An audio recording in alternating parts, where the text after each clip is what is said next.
fíjate, como yo acompañaba a mi papá al estadio, al fútbol, las narraciones, y a veces le llenaba las estadísticas que se llenaban con pluma así en un folder, como, sí. o sea, análogo absolutamente. Pues yo creo que me acuerdo más de los nombres de los jugadores de ese momento que los de ahora, porque son con los que crecí. Claro. Ya después, cuando fui avanzando, cuando yo tenía 14 años, estaba muy de lleno en el fútbol, pero muy de lleno en el entrenamiento y en el juego, en la dedicación para lograrlo. Sí. Pero me desconecté un poco de esa, por así decirlo, de esa afición, no sé, que me volví como profesional en la cancha, pero dejé de ser tan aficionado en cuanto a que me supiera todo de todos los equipos. Claro. En esa época, como entré, obviamente pues estaba enterado, pero no con esa misma intensidad, ¿no? intensidad. Sí, porque ya pasas de faceta de hincha, de hijo de la sí, leyenda, ya estar jugando, a ser ya querer un sueño, y además, un sueño. Ya estar jugando, pero por ejemplo ya estar jugando, por ejemplo, en un tercer equipo, que después se le llamaba la reserva central, hoy sería la sub-17. Estás entrenando todo el tiempo, hay giras, hay viajes. Jugamos el sábado yo estaba en Cruz Azul, en el Azteca, el preliminar, y los domingos siempre jugábamos ahí con Marco Antonio Rodríguez Beltrán, mi mentor. Siempre el domingo nos llevaba a partidos en pueblos que les llamaban los moleros. Sí. Entonces íbamos a todos los pueblos posibles, digamos, dentro del área metropolitana: Pachuca, Puebla, Toluca, Estado de México. Íbamos a pueblos, iba a la reserva de Cruz Azul, como en la 20, íbamos a enfrentar como al equipo del pueblo, ¿no? ¿Qué edad tenías? 16, 17 años, y entonces jugaba los sábados en el Azteca y el domingo en los moleros. En los pueblos. En pueblos, puro pueblo, Texcoco, por ahí. Cada domingo era un pueblo diferente. Pero además, nuestro entrenador, el Pelos, Rodríguez Beltrán, impresionantemente exigente. Era impresionantemente exigente, porque jugábamos un día antes en el Azteca, imagínate, en el Azteca, ya con jugadores que bajaban del primer equipo, enfrentabas uno que otro, y él se preocupaba mucho porque no hiciéramos... Pero en el Azteca, ¿contra quién jugaban? Para que no mirábamos... Contra la reserva. Contra la reserva, por ejemplo, jugaba Cruz Azul, Monterrey, y jugábamos contra la reserva de Monterrey, ¿no? Sí, sí. Y así, en el turno, el mismo calendario que el primer equipo. Pero de repente, si en Monterrey, por ejemplo, ¿no?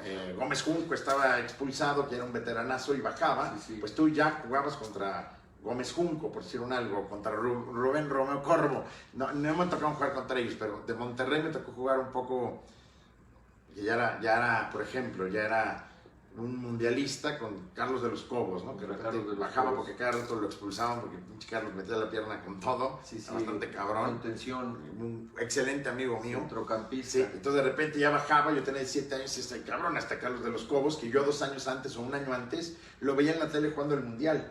Entonces tú juegas el sábado con la reserva de Cruz Azul y el domingo te llevaban al Molero. Y era muy importante. ¿Tú jugaste contra Carlos de los Cobos cuando él ya había jugado el mundial? Exacto, porque Carlos yo creo que él debuta como en 70 y... Sí, él jugó el mundial del 86. ¿No? Él habrá debutado en 76, 77, sí. 78, por ahí. Tal vez 79, fíjate. Pero tú jugaste contra él, ¿tú estás en reserva o ya estás después en primera. Después en primera, pero un ejemplo que sí lo enfrenté a él cuando bajaba, ¿no? Por ejemplo, ya después fue mi compañero, alguna vez jugué contra Tecos y estaba expulsado el Chicharito, papá del Chicharo. Ajá.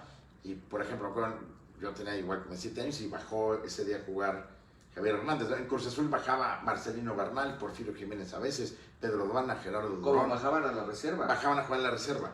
Porque en el primer equipo, digamos... Sí, con el torneo nacional de reserva. Pero todos los equipos son de 25 jugadores o más, ¿no? Entonces 11 juegan, 8 a la banca y 7 no son convocados. Estos del primer equipo que no eran convocados, los mandaban, ponle, de esos 7, mandaban a 3 o 4 en la reserva para tener ritmo.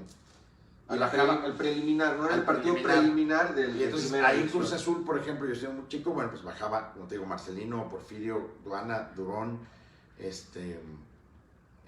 Domingo Ancira, el Toro Vázquez.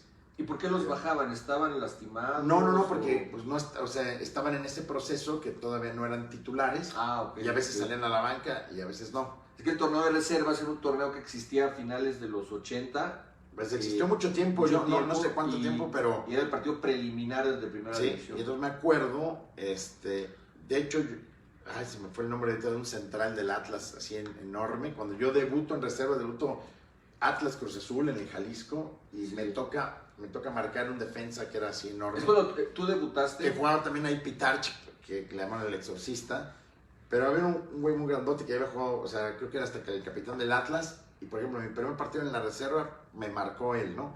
Entonces tú ya jugabas con profesionales y muchos dos profesionales de primera división. Centro delantero. Centro delantero. Centro delantero. Y luego en el pueblo era muy importante, aunque yo nunca lo hice, pero algunos sí, era no mirar con desdén al equipo del pueblo, ¿no? Sí, sino no dar tu máximo, no denostar. Y Beltrán, porque teníamos pocos juegos apretados, sí hubo.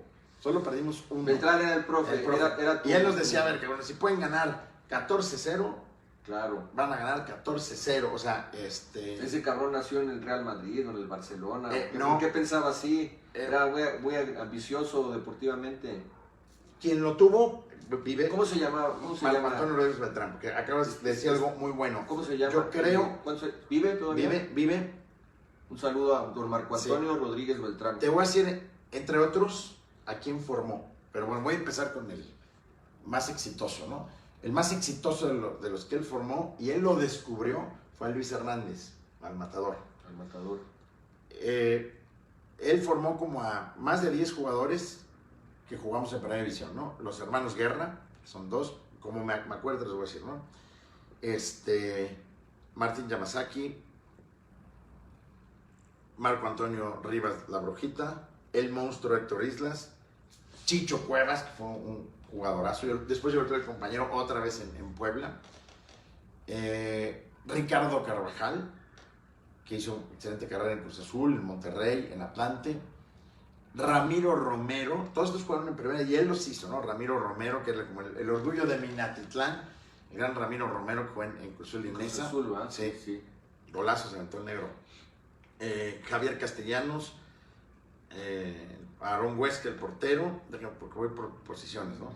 Y de delantero estaba Cuauhtémoc Rico, otro que le decían Brailovsky, que debutó en América, Claudio se llama, el Gordo Núñez, que alcanzó a jugar en Cruz Azul, y ¿quién más estaba? Bueno, el Chicho y yo, esos eran los 6 delanteros. O sea, estaba bastante en la reserva profesional de Cruz Azul. De Cruz Azul. Pero te estoy diciendo que primero, casi siempre bajaba un centro delantero que era Durón, Gerardo Durón, que después jugó bastante tiempo en primera. De repente, cuando lo expulsaban, bajaba Agustín Manso, por ejemplo, ¿no? Me tocó jugar con Agustín, que fue un compañero honor, tuyo. Un honor. Me ayudó mucho, siempre sus consejos, siempre fue un ejemplo a seguir. Un jugador que admiré muchísimo, Agustín Manso. Pero en nosotros, en la reserva, te digo, estaba el Chicho, que Chicho jugó todos los partidos que quieras en primera división, ¿no? Estaba Luis Hernández, Cuauhtémoc Rico, que era el mejor en ese momento, el Gordo Núñez, que tenía una clase increíble, Brailovsky, que se llama Claudio, se me fue el nombre ahorita del gran Claudio, y yo éramos 6 delanteros, de los cuales jugaba 1 o 2, porque bajaba Durón. Sí. Entonces los otros íbamos a la banca, bueno, a veces íbamos a la banca, a veces no. ¿Y jugaban los dos? ¿Durón? No, sí, a veces.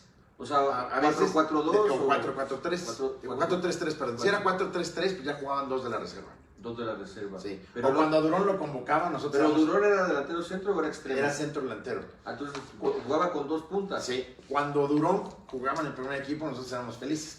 Ajá. Porque entonces íbamos a jugar 3 arriba. Y me tocó jugar, por ejemplo, con el Chicho, con el Gordo Núñez y yo, ¿no? O con Luis Hernández, el Chicho y yo. Bueno, íbamos cambiando. Me tocó alguna Luis vez Hernández jugaba en Cruz Azul también, en reserva de Cruz Azul. Ahí lo descubrió Marco. El veracruzano, ¿no? Luis Hernández, uno de los mayores goleadores de la selección mexicana en mundiales. El máximo, y para mí, aunque Chicharo tiene 4 goles también, pero Luis los consiguió en un solo mundial, en Francia. En Francia, en 98.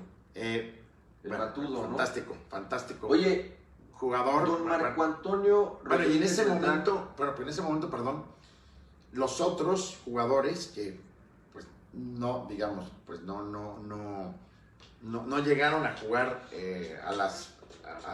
a estas alturas, pero en ese momento eran tremendos jugadores, como el Gordo Núñez y Cuauhtémoc Rico, fíjate lo que es la vida. Estaba Marco Antonio Rodríguez Beltrán y Pepe Monsiváis y Horacio López Salgado y el Calimán ahí como de visores o campo, el profe Alba. Ellos ya estaban retirados y eran los que se encargaban de la Horacio reserva. López Eran Salgado 6 o 7 y el profe Pereira también. Horacio López Salgado, el Calimán, Pereira. Que fueron los íconos de, los íconos de Cruz Azul. La década de los 70. Y ellos, bueno, se estaban viendo pues, quién tenía las mayores posibilidades. En ese momento, el jugador de nosotros que era el mejor de la reserva era Cuauhtémoc Rico. ¿De qué jugaba? Delantero. Y, pues, por ejemplo, después, pues, nada que ver su trayectoria con la de Luis o con la de Chicho, ¿no? O sea, pues, nada que ver. Pero bueno, todo es tiempo y circunstancia, ¿no? En ese momento, de hecho, el mejor mediocampista en ese momento, y que ellos decían que el mejor mediocampista de México, tal vez en ese momento, a esa edad, pues era Ramiro Romero.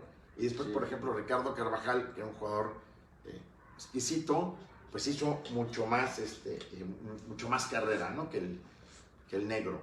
Sí. Pues, entonces no se sabe exactamente cuál va a ser pues el alcance o el grado de oportunidades que puede tener un jugador, ¿no? Claro. Porque te digo, ahí estaba súper parejo el nivel de la reserva. Y Marco Antonio Rodríguez Beltrán, que acaba de decir que era el DT, muy ambicioso, sí tenía y sí te puedo decir que en todos los que te nombré y los que se me fueron, que por ahí también estaba el Francisco Javier Negrete, el gran Chiqui, que a lo mejor, digo, omito a alguien, ¿no? Estaba Jaime Cuenca, que era hijo del Perro Cuenca, leyenda del América. Aquí estaba el Perú. Había uno que le decíamos el Cuautla, porque era de Cuautla, pero se me fue el nombre ahorita, pinche Cuautla. Fulvio, bueno, todos ellos, el Chato Ortega, que después jugó Francisco Javier Cruz, no el abuelo, el abuelito, y su hermano Joel Cruz, que fue capitán de Celaya, también salió de Joel, y el Caireles, pues que no lo conocíamos como el abuelito. Ya un locutor en primera le puso el abuelito porque se llama como el abuelo grande, es homónimo de Francisco Javier Cruz. Impresionante jugador, el abuelo. Era su homónimo, pero ahí en el mundo interior del fútbol era conocido como el Caireles o como el Cañete. Porque había un jugador en Cruz Azul que era Cañete y que era zurdo. Y Caireles, hermano de Joel Cruz, ex capitán de Celaya cuando estuvo Tragueño, y Michel y Hugo y todo, jugaba muy bien, era un zurdo muy, muy hábil, el Caireles. Yo lo conozco como el Caireles, pinche Caireles. Y por ejemplo también excelso. Así te digo, Cañete era jugador de Cruz Azul, era un sudamericano, ¿no? Se parecía, entonces todos le decían Cañete porque era zurdo, ¿no? Al Caireles. Bueno, entonces... Pero él no llegó a primera. No, sí, jugó en primera. Jugó en primera, no tanto. ¿Era volante? Era volante por izquierda. Yo lo recuerdo un poco en Veracruz y un poco en Celaya, pero era un jugador que se esperaba mucho más. Pintaba como como te dije, un excelente jugador. Pintaba. Oye, ya... Bueno, pero a lo que voy, que lo importante era la mentalidad de Marco Antonio Rodríguez Beltrán, que llegamos a este juego después del partido y era una exigencia al máximo, ¿no? Y era pues como era un partido por donde teníamos que hacer gala de todo lo que se entrenaba, ¿no? Pero él sí inculcaba el de cada pelota, todas y cada una de las acciones, hacerlo con lujo de excelencia, ¿no? Los mano a mano, ¿no? Y yo creo que él, ahorita que ganarlos mano a mano, sí, ¿no? Marcó a todos. Si tú le preguntas a todos los que te dije, sí tienen a Marco Antonio Rodríguez Beltrán como un mentor, como un gran maestro. Yo creo que él, porque digo, pero bueno, las cosas suceden o no suceden y punto, ¿no? Porque hay muchas variantes de por qué sí o por qué no. Pero don Marco Antonio él pudo haber sido entrenador de Cruz Azul, pero fácil, okay. ¿Me entiendes? Sí. Llegó hasta la reserva, siempre tuvo el equipo en los primeros 3 lugares y además él nos inculcaba que bueno, era Cruz Azul y Cruz Azul no podía estar, o sea que lo peor que le podía pasar a Cruz Azul era estar en cuarto lugar.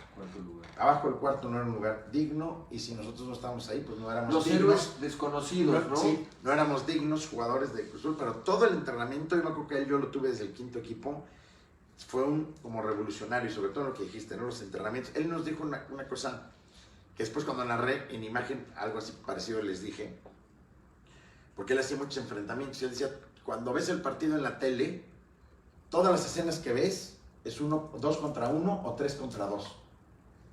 Y él nos hacía hacer a cada rato 2 contra 1 y 3 contra 2. Porque ese es el fútbol, y de esa jugada descargas, claro, ya le toca a otro hacer el 2 contra 3, ¿no? O el sí. Y entonces, bueno, él sí nos revolucionó también físicamente, ¿no? Pues se comenzó a preparar. Sí. Entonces no había un gimnasio como tal, pero él fue el primero que nos hizo hacer pesas, lagartijas, fuerza, fondos, barras, porque no había, o sea, no se había implementado el trabajo gimnasio en el fútbol, sí, así, como fue parte, primeros que fomentó esto. Como parte complementaria, sí. O sea, eso era un visionario. Trabajar el tren de arriba, ¿no? Y sobre todo el abdomen. O sea, sí tenía esta tendencia. O sea, él era un visionario del y fútbol. Todos los que te digo me avalan. Y yo creo que sí, por todo lo que hizo, porque todas las categorías donde estuvo fue primero o segundo siempre. Algún día perdimos una final y bueno, no sabes cómo nos fue. ¿No? Por haber sido una recontra cagotiza, por haber perdido, ¿no? Una final y era una persona es una persona con mentalidad ganadora. Que por cierto, nació el mismo día que yo, el 1 de diciembre, quién sabe de qué año. ¿Y sabes quién nació también el 1 de diciembre? Que hace poquito lo vi. Javier Aguirre. Ah, claro, Javier Aguirre. Le mando un saludo. El Vasco. Al rato juega, ¿no? Al rato juegan. Mañana, pero ahí lo tienen en el Halloween. Tienes que asegurarte que hay una pantalla ahí. Lola, tu asistente, si no, sí, vamos a que Lola, Lolita, pantalla. Sí, para que pongan al Monterrey América. Exactamente. Bueno, y hace poquito fui a verlo, aquí. Oye, pero vine a ver a Javier Aguirre, ahora ya técnico de Monterrey. El Vasco. Siempre ha sido un chingón. Auténtico, ¿no? Sí, auténtico. Chingonazo. Derecho. Frontal. El mejor director técnico que ha habido en la historia del fútbol mexicano, desde mi punto de vista. No sé. O el que más como mexicano, como DT, que ha llegado a dirigir a la selección de Japón, de Egipto, a la selección mexicana 2 veces, a los Asuna. Si revisas su trayectoria, por mucho. Por mucho. Si revisas la trayectoria, por mucho el mejor. Ya está a discusión, te voy a decir lo que pienso, ¿no? Porque pues obviamente mexicanos, digamos, pues tendrá que estar obviamente, bueno, te hablo desde donde yo tengo conciencia, más no conocimiento. Don Nacho Treyes, ¿no? Por ejemplo, con Raúl Cárdenas, pero pues Don Nacho fue, aunque Raúl fue muy importante, Raúl Cárdenas, Nacho lo fue más, ¿no? Ambas leyendas. Íconos. Después un poco más para acá, pues mexicanos estamos hablando, ¿no? Pues sería el Ojitos Mesa, que fue no sé cuántas veces campeón en Toluca. Y ¿no? Pachuca. Bucetich, digamos, estoy hablando de Buceticher. Yo creo que tendría que estar ahí, fíjate bien lo que te voy a decir, Hugo Sánchez, porque dirigió la selección, la manera en que salió, se pudo haber quedado, porque fue por una pérdida de una selección que no era la mayor, olímpica, donde él había metido mano, pero la responsabilidad de Hugo no era esa, sino la grande. Entonces se ve que más bien estaban esperando que la cagara, que cometiera un error, y ya tener Hugo Sánchez es muy complicado, ¿no? Por lo que significa, por lo que es, pero yo pondría Hugo Sánchez por haber estado en la grande. Fue una excelente Copa América. Bicampeonato con Pumas. Exactamente. Y fue el primer bicampeón. Que yo me acuerde, solo ha habido 2 bicampeones, ¿no? Pumas y León. Sí. Las fieras. Sí. El único técnico mexicano que ha sido bicampeón en los cortos y lo hizo consecutivamente fue Hugo Sánchez. Entonces yo pondré Hugo Sánchez por esto. Bucetich, el Ojitos Mesa. No sé si me esté brincando. Bueno, claro, Miguel Herrera. Desde luego, yo creo que está entre los mejores técnicos. Los mejores, sí. Desde luego. Y además, como llegó al quita a la selección, ¿no? Porque de hecho estaba el Chepo, otro técnico mexicano que ha sido campeón, Chepo. Después Bucetich, y llegó él a hacerles el paro o el quite al Chepo y a Bucetich. Salvó la nave para ir a Brasil. Y después hizo un muy buen mundial en Brasil. Muy buen mundial. Y en América pues dirán lo que quieran, pero hizo historia el Piojo. Sí. No solo por sus caras. Aunque sabes que el Piojo... Oye, esas caras maravillosamente horribles cuando era la Phantom. No, el Piojo no quiero entrar en ese le dio un detalle. levantón. Para mí, le dio un levantón a la América. Claro. Le dio un levantón. Oye, qué triste que lo abuchearon ahora Bueno. el sábado que se presenta con Tigres en el Azteca y lo abuchean. Pues son las cosas que uno no entiende, ¿no? era de Es que esperarse. es polémico. Pero es también la gente polémico. lo ve como... Es como cuando un jugador Trae va como de un traición. lugar a otro y traición. No, güey, pues a mí me vendieron. El jugador es un producto. Pero es Hay que interesante, la ¿no? guacha, Cómo compro, lo- vendo y cambio por igual. El jugador es un producto y te cambio. Nos enseñan que están los elementos físico, técnico, táctico y mental Sí, yo creo que... en los formadores. Y tú decías que el futbolista nace Y luego se hace. luego se hace, pero Sí. si no naces, No. pero se habla mucho en el fútbol base de las fases sensibles, de que si desde los 4 o 5 años no trabajas la coordinación, No, no las creo. capacidades motoras, la madre. No. Si no lo haces, oye, o si no, y la fuerza hasta los por ahí los 14, 16, No. tienes que ir Obviamente... gradual. No creo. Esa parte, Obviamente no es lo mismo... ¿qué es lo que se necesita? Si un niño, volvemos a la libertad Trabajar. de Cholo al principio, si un niño es libre, por ejemplo, niño bebé, como tú dices, y ese niño es libre de treparse a los árboles y correr y nadar y aventarse y brincar sobre lo que tengan que brincar, ¿no? O sea, no en la sala, sino me refiero en un parque, ¿no? Sí, en el campo. O sea, ese niño que no tiene restricciones, que no le dicen, no te vayas a caer, no toques, no te subas, o sea, que ahora Sí, sí. todo no. Todo es no. Si tú eres libre, ese niño físicamente, estoy hablando de un bebé, si tú quieres, de 3 a 7, pues se va a desarrollar y va a agarrar más fuerza y más agilidad que el otro. Y seguridad. Sí, pero sobre todo, pues va a agarrar, o sea, va a agarrar agilidad, va a desarrollar las agilidad y fuerza y capacidades, destreza. las capacidades Pero eso no motoras. quiere decir que sepas jugar fútbol. Ahora, sí lo traes de niño porque, y obviamente yo tuve una capacidad atlética y hay gente que la tiene superior, obvio, ¿no? Pero yo desde niño era 7 años, primero de primaria, y tú te das cuenta, ¿me entiendes? Que comienzas a hacer la educación física como en ese momento y ganaba yo el salto de altura, ganaba el de longitud, ganaba 10 metros, 20, 50, si era correr, o sea que era en corto, ¿no? Y si era correr 10 vueltas, ganabas, si eran 5 vueltas ganabas. Yo me acuerdo que nos pusieron una barra y yo nunca había hecho una vencida, nunca en mi vida, y los otros niños hacían 2 o 3, y yo de la nada me trepé y me acuerdo que hice 20, ¿no? Y todos estaban sorprendidos, y todavía pude haber hecho un poquito, pero el que más se había hecho para que me entiendas, eran 4, ¿no? Pero no solo eso, Ya ¿no? traías ese don. Ya traes, que después tuve que entrenar hasta exigir de mi cuerpo como nunca lo creí, ¿no? Pero ya tienes, o sea, yo por ejemplo, en México no está bien visto hablar de uno bien, pero yo estoy a favor de la gente que se aprecia a sí mismo. La verdad es humildad. O que se defina. La verdad es humildad. Pero no estoy mintiendo, ¿no? Sí. Yo a los 10 años, porque es una cosa genética, ¿no? Yo a los 10 años, sin haber hecho un abdominal en mi vida, pues, tal vez hasta los 10 sí, ¿no? Tal vez a los 8 o 9, pues traía el abdomen marcado, ¿no? Tenés ese biotipo. Sí, y Esa entonces, genética. bueno, después, obviamente, pues ahorita lo que era el lavadero, ahora es, no, ¿cómo se dice? Lavadero. Lavadero, sí. Ahora es lavadora y secadora, cabrón. Lavadora y secadora. Sí, pero, ya lo traes, o sea, y yo me he fijado en niños, en niñas, que, por ejemplo, mi hija trae esa genética, yo la veía de genética. 6, 7 Sí, años. hay quienes ya lo traen.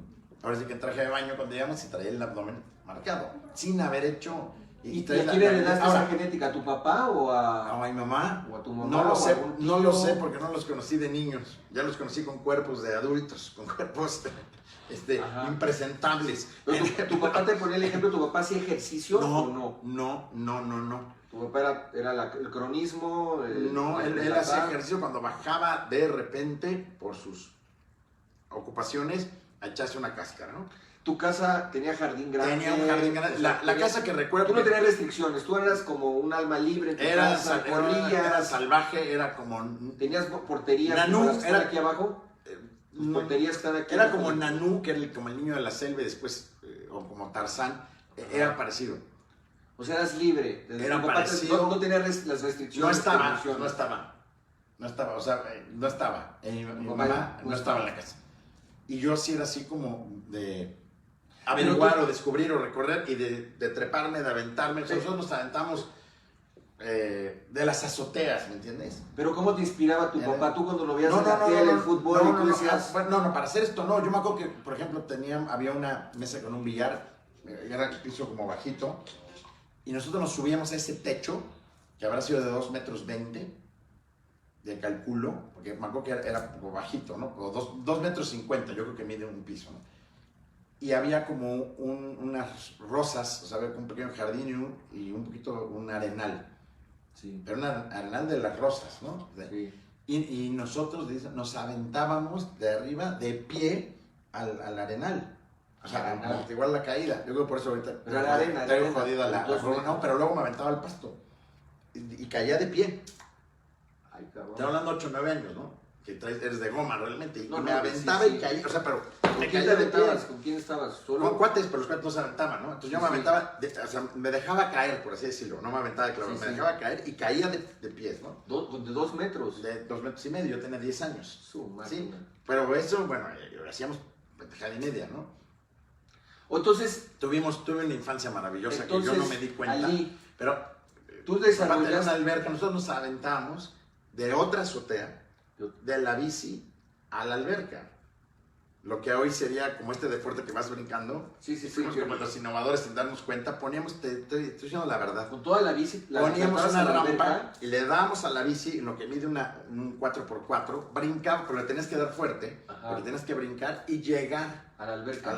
¿Con todo y la bici? Con todo y bici. Para la bici la aventabas por otro lado, pero realmente tenías que brincar 1,5 metros. Porque si no brincas 1,5 metros, te vas en la madre del cemento. Sí. Pero era, para mí, relativamente fácil. Era darle unos 5 pedalazos buenos. ¿Qué edad tenías? Darle 9, 10 años. 9, 10. Bueno, era cuando no dimensionas el peligro. No dimensionaba el peligro. Oye, entonces yo ya sé... Hasta que uno me puso un supermadrazo, pero no hay otro.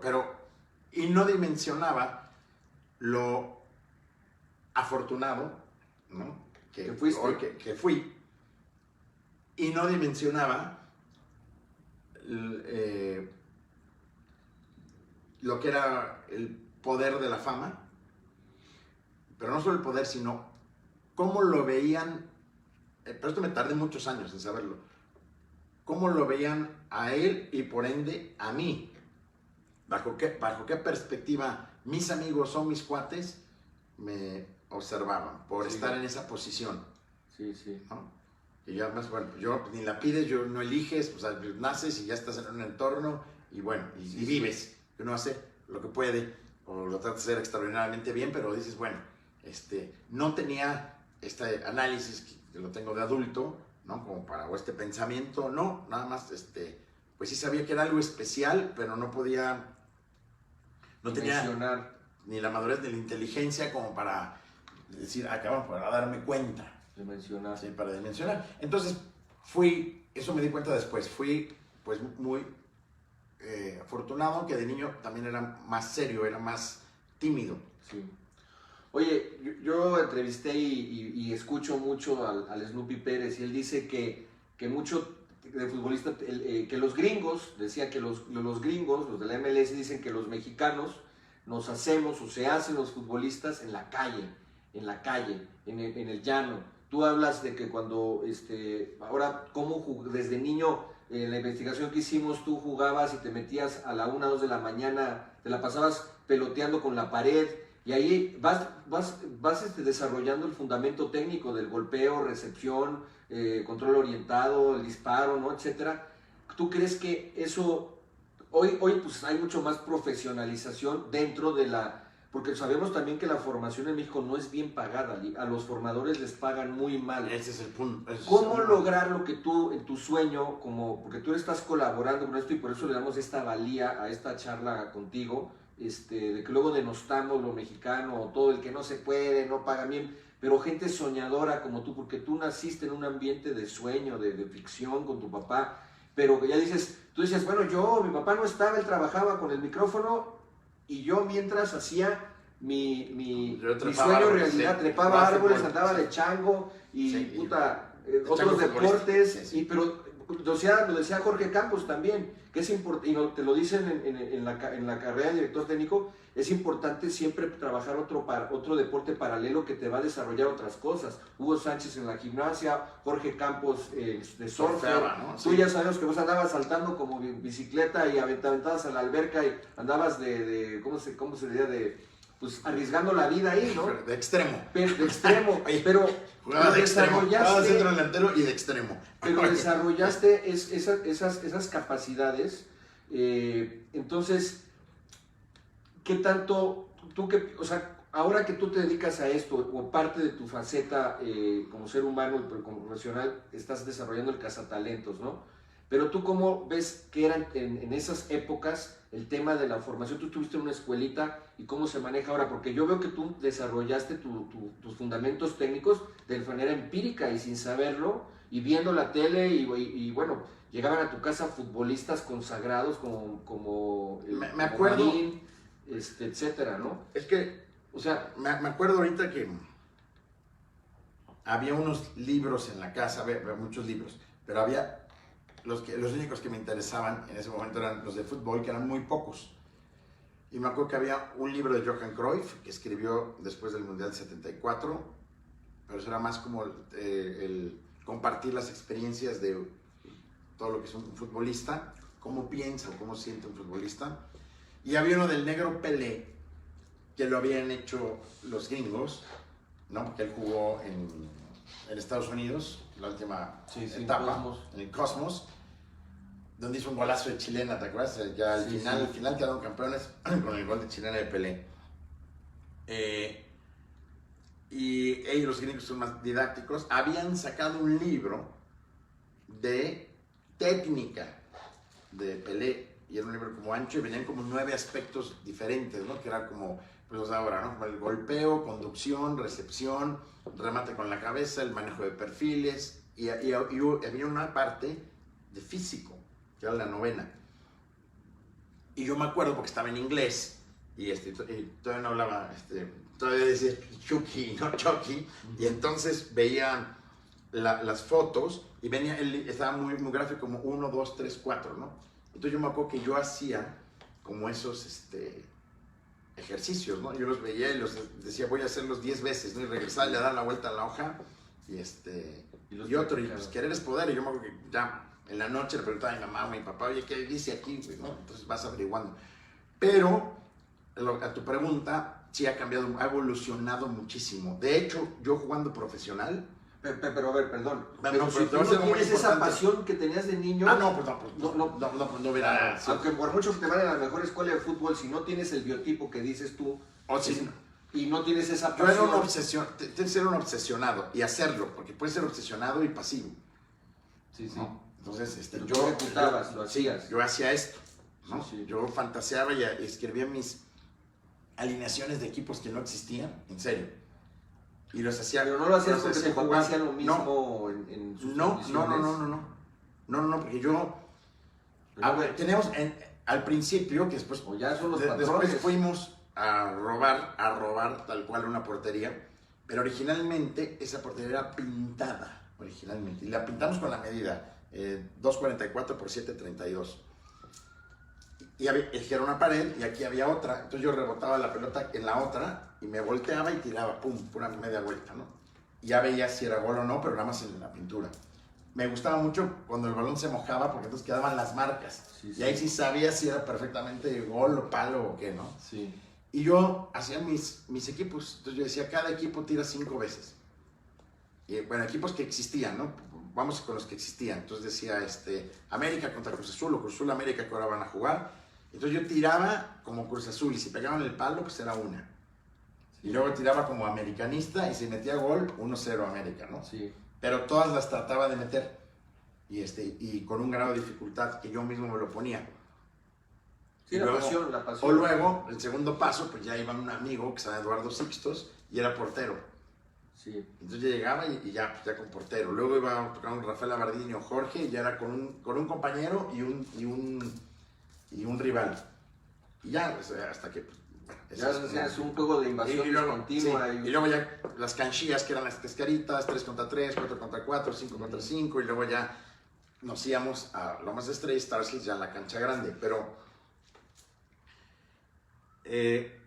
ha evolucionado todo. Todavía a mí me tocó, todavía en primera división, en mis inicios, que la preparación física ibas a los Viveros, por ejemplo, o ibas al Desierto de los Leones, o ibas a algún otro... ¿Al Bosque de Tlalpan? No, ahí no íbamos, fíjate, porque el Bosque de Tlalpan sí está a la vuelta, pero en cemento, y correr en cemento no es muy bueno, sí, claro. El futbolista. Sí. Iba después con la reserva, pero en la parte de arriba. En la parte de arriba, que es como bosque, y hay una cancha de arena, ahí. Y el preparador físico de equipo de primera división te decía, a ver, vamos a correr 8 kilómetros, o en los Viveros, no sé, creo que eran 10 vueltas, o 12 o 15, en tanto tiempo. O sea, tienen que correr, por decir un algo, ¿no? 10 vueltas en 40 minutos o en 60 minutos, ¿no? Y era pura, pues pura como, que será como resistencia. Sí, y estás como en un trote medio, vamos a suponer, como el medio, y tienes que sostenerlo, con una resistencia, no a la velocidad, sino a un ritmo, ¿no? Entonces, más o menos, por decir un algo, que no son las medidas exactas ni el tiempo exacto, pero cada vuelta la tienes que dar en 5 minutos, por decir un algo. Entonces, en 50 minutos tienes que dar 10 vueltas. Y ese era el entrenamiento. Si tú completabas las 10 vueltas en 50 minutos, estabas del otro lado. Ese era el físico. Cuando después se descubrió, porque eso es aeróbico, que el fútbol es absolutamente anaeróbico. Anaeróbico, sí. Sprints. Absolutamente. Hoy creo que los equipos, nadie corre así de que, más que para calentar. Sí, claro. Ya nadie corre más de 15 minutos o 10. Ya no existe. Sí. No existe. Porque todo es un esfuerzo, ¿no? Corto. Sí, sí. Por eso estoy en contra de los que dicen, ay, el futbolista corre 5 kilómetros, que ves que toman la medida, ¿no? Este corrió 6. No, eso es un engaño. Porque la fuerza que hace un futbolista no es equiparable al correr 6 kilómetros.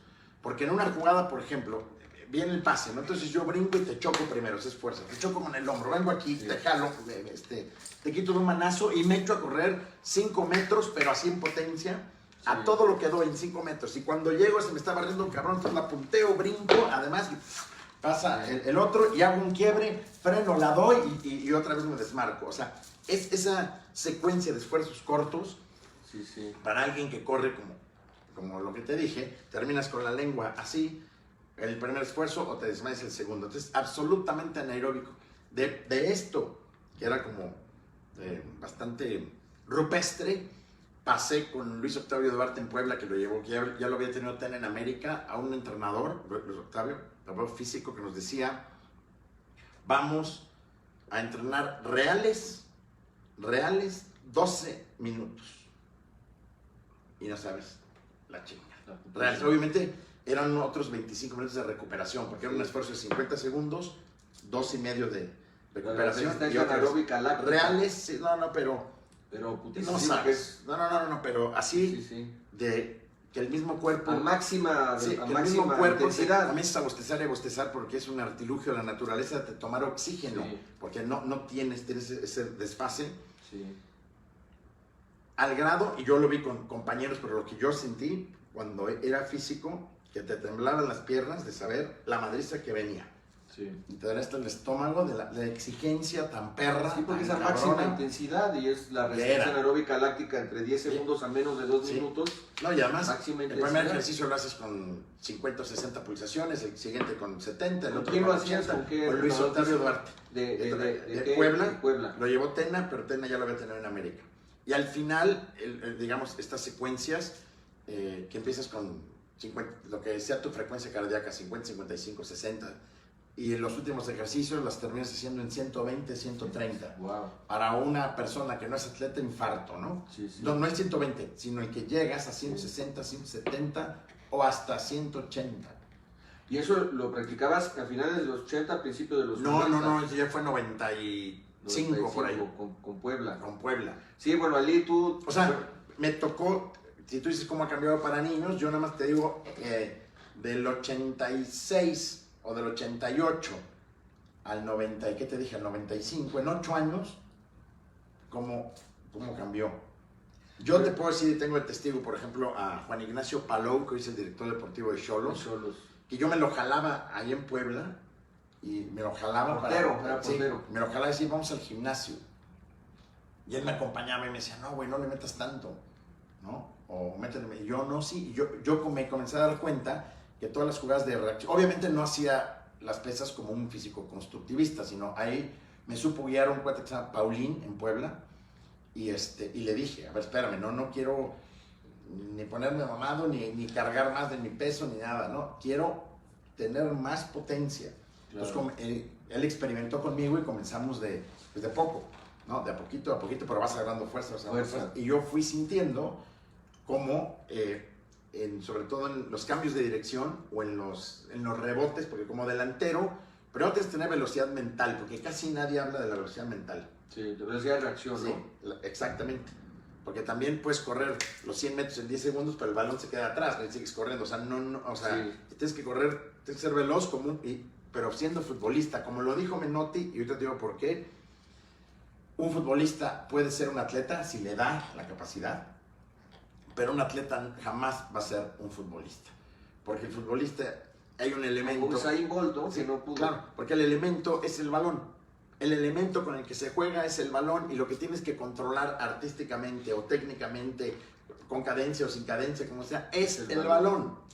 Sí. Entonces podrás correr muy rápido, pero si no tienes el dominio del balón, estás fuera. Ahora, hoy, Cristiano Ronaldo, principalmente, Gareth Bale, Zlatan Ibrahimovic, como se diga, son para mí, entre por 7-3 y un poco Mbappé, ¿no?, los prototipos del jugador moderno o del futuro, ¿no? Sí. Jugadores muy técnicos, ¿no? Mucha fuerza. O sea, Cristiano brinca esto, pero igual brinca esto y te cabecea y te la mete pegadita al poste, ¿no? O sea, y luego baja, ahora cuando hablas que te aventabas de 2 metros de tu casa, me recordó a Cristiano Ronaldo. Hace como 1 año y medio. Él los brinca en el salta, hace contra, salta y después cae y dicen, ay cabrón, cómo no se lesionó. Se lesionó al caer. Necesitas mucha fuerza en el fantástico fenómeno. Y ¿cómo se llama esto? Pues los saltos tienen un nombre, un término que se me olvidó en la preparación física. Cuando saltas mucho, los saltos. Tiene un nombre. No sé. Bueno, pero o sea, sí ha cambiado todo. Sí cada vez es más físico, pero al final, siendo fútbol, se va a imponer quien domine la pelota mejor, ¿no? Volviendo, regresando. Ahora, siempre, pero es una cosa, porque muchos dicen, antes del fútbol, y no hablo de mi época, hablo más para atrás, siempre el futbolista tuvo que tener, aunque entrenaban 2 veces al día, ¿no?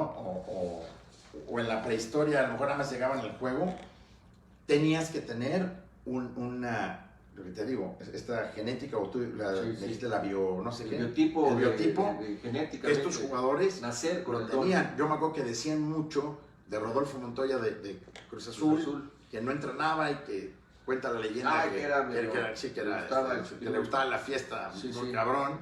Ojalá lo hubiera conocido para que me invitara. Y tenía un físico bestial, sí, o sea, que genéticamente, o sea, los gemelos, el vasto externo, el interno, el abdomen, o sea, era tener una capacidad atlética o física impresionante. Bueno, dicen Matías Almeida, cuando se retira y cuando regresa al fútbol, decía su esposa, es impresionante cómo, o Carlos Salcido, ¿no? También esos físicos que ya nacen de esa forma, ¿sí? ¿No? Que es genético. Sí, hay quien nace con pero bueno, más desarrollado que otros, ¿no? Y sí, hay genética privilegiada, claro, pero no solo es todo esto, ¿no? Sino también es a veces como no la resistencia, o sea, otro tipo de resistencia. Por ejemplo, yo te puedo decir que un jugador superdotado, también físicamente por lo que jugó tanto tiempo y todo, por ejemplo, Cuauhtémoc Blanco, ¿no?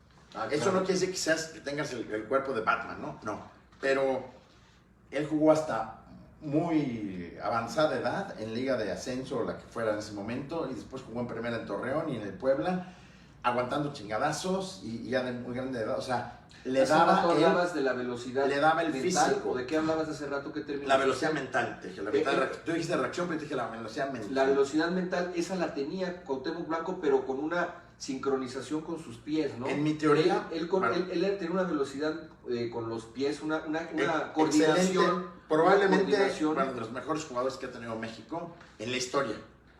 en la historia, claro. Y podría ser una el mejor. coordinación mente-pies. Y podría como ser pocos, el ¿no? mejor, ya es un debate.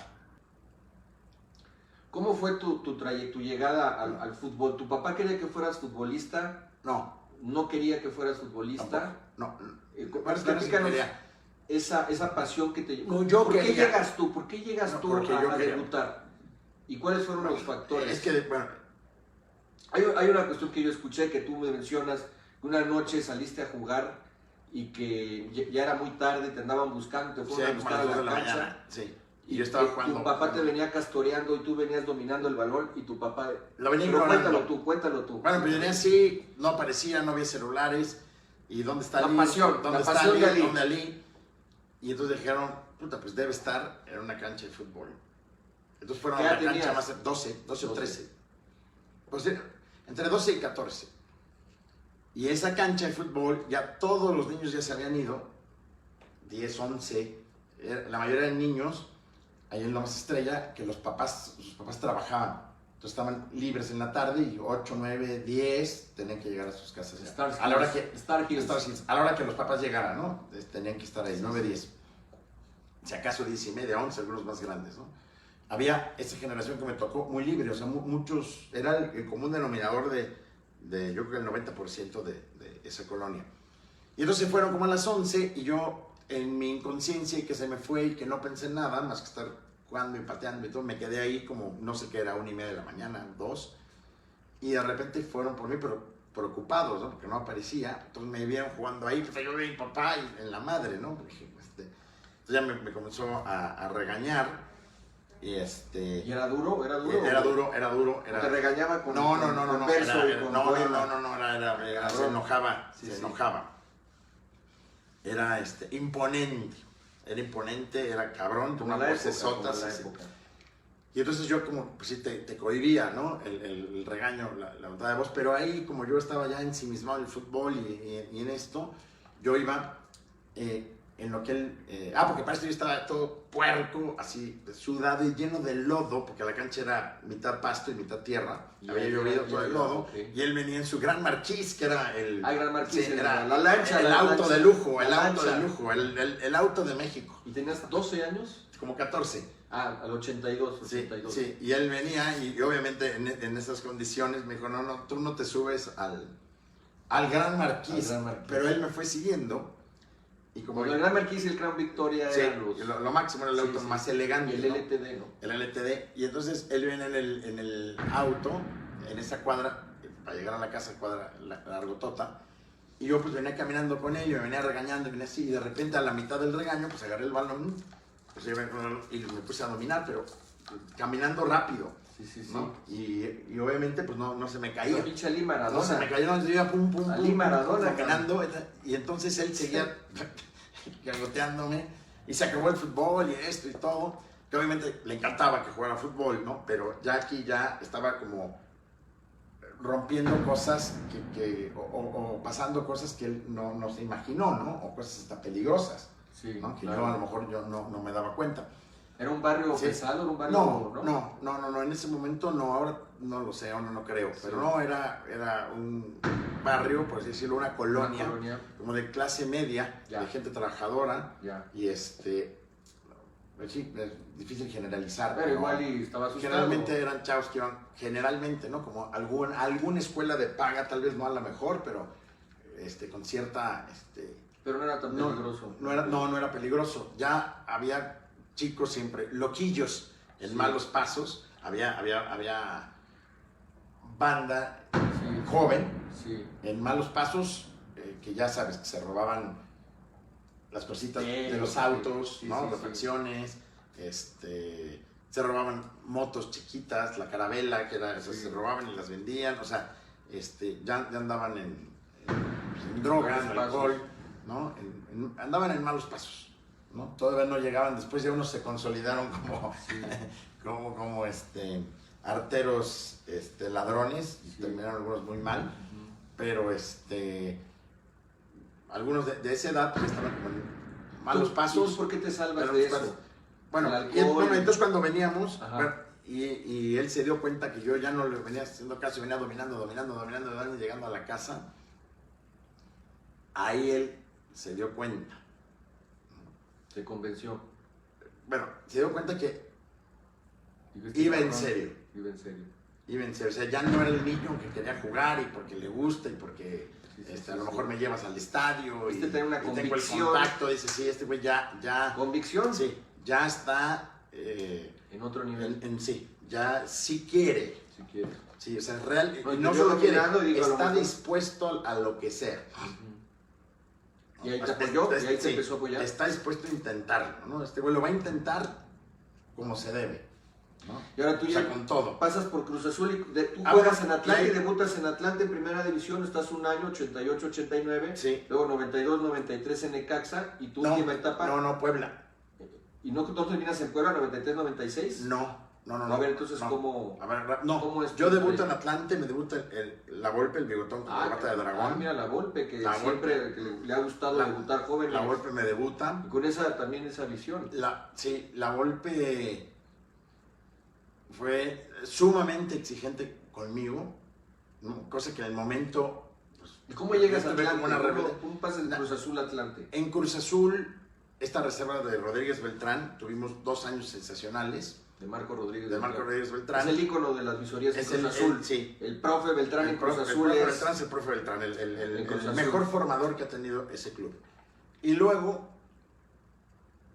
estábamos en un gran nivel ya en reserva, pero el primer equipo acaba de ser subcampeón. Mira, desde ahí bien, había perdido una final contra Chivas y había hecho un temporadón porque a nosotros se nos había prometido que al menos 10 jugadores de 25 iban a subir y que el siguiente año iban a subir como otros 5, o sea que ese grupo prácticamente íbamos a jugar en primera todos, cosa que es imposible, Sí. ¿no? Aunque te puedo decir que más de 15 jugamos en primera división, como 7 en Cruz Azul y los otros 7 en otros lugares. Y cuando llegan ahí, llega Billy Álvarez, le mando un saludo al gran Billy Álvarez, y espero que nos esté viendo. Donde se encuentre. Donde se encuentre. ¡Billy! Y entonces, llega y dice, van a subir 2, y eso porque estábamos para subir 10, y te lo digo de verdad. Y suben a Chicho Cuevas y a Héctor Islas, al monstruo. Después jugó, bueno, en todos lados, bastante buen jugador también. Y todos los demás, ¿no? que ya veníamos de 2 años de ser super líderes en estos torneos. Reservas. Billy sabe que, bueno, que somos una gran generación y que no hay salida, y hace una cosa que nunca sucedería. Dice, si alguien quiere salir, yo le doy, porque antes la carta existía, bueno, una carta, y te decían, aquí está la carta. Y te daba, entonces dijo, si alguien quiere salir, yo le doy la carta. Y todas las recomendaciones, porque van a hablar, y todo el currículum avalado, ¿no? O sea, Billy Álvarez. Billy Álvarez. Y entonces... Benevolente. Sí, y entonces, sí, porque quiso ayudar realmente Sí. a 20 jugadores que sabía que se iban a estancar, Ujú, claro. ¿no? Qué Y padre. entonces yo lo pensé y pues tomé la decisión, no, seguimos entrenando ahí y yo tomé la decisión de salir. De salir. Tomé la decisión de ¿Y salir. cómo llegas a Atlante? ¿Con quién Ahí, te recomendaron con la Volpe? no, o con... yo primero llego con el Gonini Vázquez Ayala. Algonini. Con el Gonini Vázquez Ayala y Fu Reynoso, que no sé si viva Fu Reynoso. Entonces llego, ya me conocían de la reserva, yo llevaba todo un paso por Cruz Azul desde los 13 años, todas las básicas, nuevos valores, sí. reserva central, reserva nacional, Sí, sí. todo. Entonces cuando yo llego ahí, pues ya me conocían y le dije, oye, quiero irme a probar al Atlante. Porque el Gonini era auxiliar de la Puente y el de la reserva del Fu Reynoso. Y él me dijo, ¿cómo probar acá? ¿No? O sea, tú vas y te registramos, ¿no? Yo voy a hablar para que te registres. Algonini. Sí. Y entonces llegué, sí me registraron, pero entrené como más de un mes sin registro en la reserva, en lo que sí y en lo que no. Y tuve mucha suerte, ¿no? Mucha suerte, fui muy afortunado, porque sí me ayudaron, ¿no? Me ayudaron, creyeron en mí y me ayudaron. Fuimos a hacer un interescuadras entre el primer equipo. Sí. Y en ese interescuadras la rompí, Rompiste. no sé si. Y después del entrenamiento, el entrenador del primer equipo era La Puente. Y me dijo, no te vayas, quédate aquí. Entonces hicimos el interescuadras y estaban haciendo un ejercicio de remate para los delanteros del primer equipo. Ok. Y me dijo, métete al ejercicio. Métete a la dinámica. Ajá. Todos los delanteros eran el Soldado Luna, otro chavo que estaba en el ejército que no me acuerdo cómo se llama, Laurent o algo así, Chávez Carretero, que fue el año que más goles hizo. También estaba Estaba José Luis González China, ¿no? Sí, pero él estaba China. de medio, él estaba centrando. Estaba la Pulga Ordiales, Mario Ordiales. Sí, Mario Estaba Ordiales. Pablo Ceguera, que era como el delantero de las Estaba básicas de Regis, Atlante. ¿no? Después llegó. Después. Estaba Pablo Ceguera y Antonio Alonso, que ya falleció, que es hermano de Anselmo Alonso. Antonio Alonso. Y un chileno. Bueno, me voy a acordar ahorita del nombre. Un nombre muy raro. Como apellido como ruso, siendo chileno. Picorochico, Picorochek, no sé. Y estábamos ahí en este ejercicio de remate. Y los porteros eran Nacho Rodríguez, Mateo Bravo, Horacio Sánchez, el hermano de Hugo, y César Mercader. Y entonces entro yo ahí a ese ejercicio de remates y mi fuerte en el remate. Por todas estas horas y horas y horas, más las cualidades natas. Sí. Y yo dije, aquí aplícate. O sea, dije, si me pidió La Puente que me quedara aquí, me va a echar el ojo. Entonces, no sé, fueron 25 remates más o menos, calcúlale, que son como los de siempre. ¿Eran de primera intención? De primera. De primera, y que era mi especialidad. Entonces venía y pum, pum, pum. Y dije, ahorita. Entonces, otra cosa, como en el momento clave, o sea, y tú lo debes de saber y reconocer el momento, dije, ahorita. Si me aplico ahorita, me quedo. Claro. ¿No? Y en ese momento pues tienes que ser valiente, ¿no? Y arriesgado y responder. Y dije, ahorita, ya lo había hecho. Meterte en tu que carácter. ya había jugado el interescuadras muy bien, entonces ya venía yo en el estado emocional hasta arriba, y con confianza. Con confianza. Entonces comencé a rematar, y la verdad me metí unos pinches golazos, y La Puente me dijo, pero ¿qué dijiste? Ahora de 2 toques, como para ver un poco como la técnica o cómo te acomodas el control, el famoso control orientado, ¿no? Ajá. El autopase o mini autopase, Sí, aunque el autopase obviamente es otro, ¿no? Pero, Sí. aunque sí, bueno, una jugada magistral en el área será un autopase, ¿no? Pero, y entonces, Como la de Pelé, ¿no? sí, comienzo a hacerlo y comienzo a aplicarme y ahora sí que hacer bien las cosas. Me lucí, como quien dice, y llega y me dice, Manolo, mañana preséntate aquí 9:30.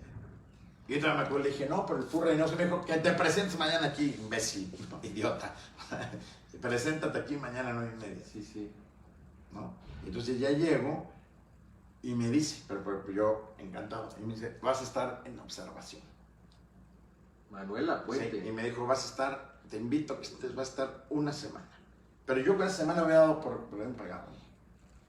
O sea, pues una semana ya, y después de tanto buscarla. Currículum, cara. Y me dijo, pero semana tras semana. O sea, si cada semana yo voy a refrendar si mereces estar en el primer equipo. O sea, no porque te quedes 3 semanas ya te quedaste. Sí. No. O sea, vas a estar a prueba siempre. Y los juegos los vas a jugar con la reserva. Yo, maravilla. Y ahí, pues, me quedé en el primer equipo. Ese fue como llegué a Atlante, pero no debuté ese año.